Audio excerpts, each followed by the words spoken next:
ли да почваме вече? Значи, здравейте! Аз съм Радост Нейкова, режисьор съм на анимационни филми, професор в надвис Кръсто и Сарафов. И всъщност днес ще направим кратка анимация с вас. Знам, че някои от вас знаят какво е анимация.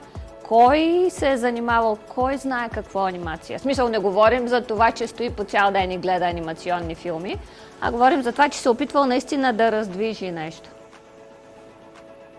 2, 3, 4, 5.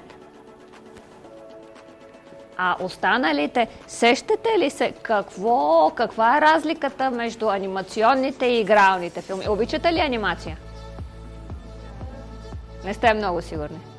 Или още спите? А каква според вас е разликата между анимационните и игралните филми?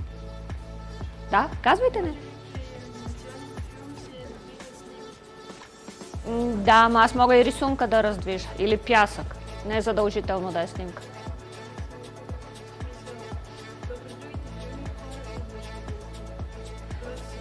Да, това също е така. Ами той за игралното кино пак ти го прожектираш. Не е само това. Значи анимацията се прави покадрово. Тоест в игралното кино всички снимате с телефони, се снима видео. Ти си пускаш видеото и снимаш живия човек, снимаме тук залата, както е. Ето снимаме, имаме оператор, който снима всичко. А всичко, което се снима кадър по кадър, снимка по снимка, фрейм по фрейм, това е анимация. И всъщност специалните ефекти са някъде между всичко това, някъде по средата. Ако се сещате, в момента няма филм, игрален филм, който е да сниман без анимация вътре. Тоест винаги някъде има нещо, което е допълнително анимирано, допълнително обработено. Така че всъщност днес анимацията е навсякъде. Всички реклами, които виждате, са пълни с анимация. Това, което ще направим днес имаме там на масата, освен такива материали за рисуване, имаме и абсолютно такива природни неща, като листа, камъни и всякакви други.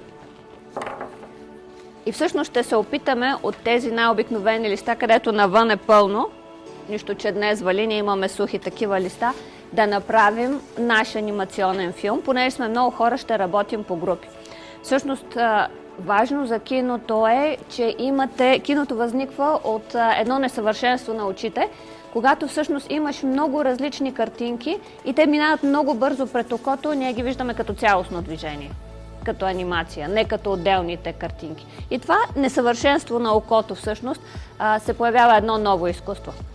Така че имаме всъщност за една секунда, която е точно едно мигване. Това е звука, който чухте е една секунда. Ние имаме 24 или 25 фрейма, квадратчета, картинки във филма. Това става въпроси за игрално и за анимационно кино, но в анимацията ние трябва да ги направим тези 24 картинки вътре. Ние трябва да ги заснемем. Сега аниматорите още преди време са се изхитрили да работят не на 24 фрейма за секунда, а на 12 и просто после монтирайки ги, всеки фрейм да бъде 2 пъти. Тоест, понеже говорим за една много сложна и бавна работа, леко да си упростят работата. Така че в момента, в който мислим нашето движение, ние мислим първо измисляме история, какво може да стане от тия листа, камъни, такива клончета, защото всичко това може да е живо, може да се раздвижи, може да оживее и нещо да прави. Част от тези анимационни програми, които служат точно за заснемане на анимация, имат свойството да ни показват 2 или 3 кадъра едновременно. Това е стария кадър. На прозрачност, виждате ли ръката ми как е като дух такава, е новия.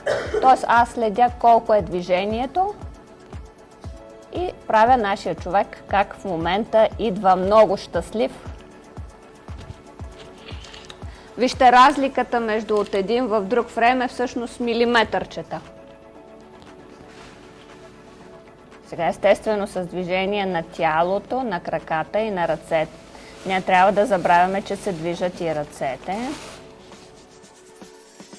постепенно да направите няколко значи момче и момиче, после са мъж и жена, после или малко момченце и момиченце, отдолу е зелено. После да направите момче и момиче вече по-големи, после мъж и жена, после баба и дядо. И всъщност да сменяте отдолу, да направите декора да е с тези неща, да е зелен и да стане постепенно жълт.